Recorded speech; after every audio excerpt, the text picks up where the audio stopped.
আসসালামু আলাইকুম, hello, hi, WhatsApp guys, I am Shahad and welcome to my another new blog video. তো আজ আমি আপনাদের সবাইকে নিয়ে যাবো পাবনা সুধানগরের কিছু সুন্দর প্লেসে।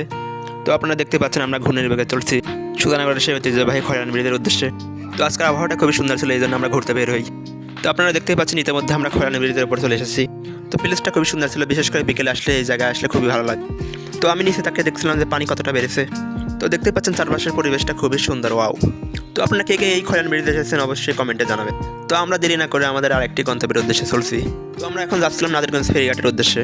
আসলে এই সময় জায়গাটা নাকি খুবই সুন্দর দেখায়, এই জন্য মূলত আমাদের ওই জায়গায় যাওয়া। তো ওখানে আমাদের মূল উদ্দেশ্য হচ্ছে ফেরিতে ওঠা। তো আমরা রাস্তাতে যেতে যেতে হঠাৎ করে একটি সুন্দর একটি বাড়ি দেখলাম। তো এই জায়গাটির নাম হলো উলার। এটি খয়রান ব্রিজের পাশেই অবস্থিত।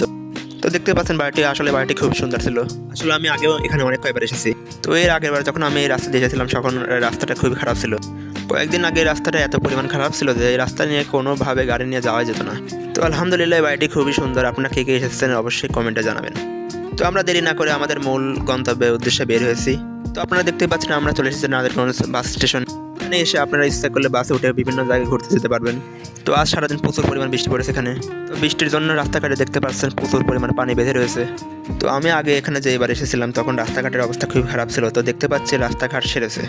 তো আমি আর দেরি না করে রকেটের গতিতে চললাম নাদিরগঞ্জ ফেরিঘাটের উদ্দেশ্যে।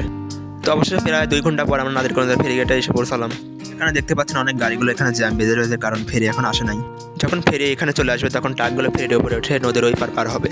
তো আমিও গাড়িগুলো ওভারটেক করার চেষ্টা করছিলাম যাতে আমরা দ্রুত আমাদের গন্তব্যে পৌঁছে যাই।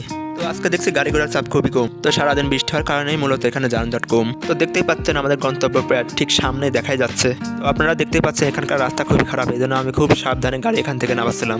তো যখন আমি এখানে লাস্ট যেবার এসেছিলাম তখন গাড়ির চাপ এখানে পা ফেলার জায়গা ছিল না। তো আলহামদুলিল্লাহ আমরা হেলিকপ্টার নিয়ে এখানে আসতে সফল হয়েছি। তো এখানকার রাস্তা এত পরিমাণ খারাপ ছিল যে গাড়ি নিয়ে কোনোভাবে এখান দিয়ে যাওয়া যাচ্ছিল না, এই জন্য আমি ওদের গাড়ি থেকে নামিয়ে দিলাম। তো কাদার কারণে এখানে গাড়ি ওঠা খুবই কষ্টকর হয়ে উঠছিল। আপনারা যারা এখানে গাড়ি উঠাবেন খুবই সাবধানে গাড়ি এখানে উঠাবেন। তো আমি এখানে গাড়ি পার্কিং করে একটি মনোমুগ্ধকর পরিবেশে চলে আসলাম। আসলে নদীটা এখন খুবই সুন্দর দেখাচ্ছিল। নদীর পানিও দেখতে পাচ্ছি খুব একটি বেশি বাড়ে নাই। তো এখানকার বাতাস এতটা ফ্রেশ ছিল যে মন মানসিকতা একবার ফ্রেশ হয়ে যাচ্ছে। তো এর আগে আমি যখন এখানে এসেছিলাম আমি স্পিড বোটে উঠে নদীর ওই পারে গিয়েছিলাম। তো আমি যখন নদী পার হচ্ছিলাম স্পিড বোটে তখন নদীর অবস্থা খুবই ভয়াবহ ছিল।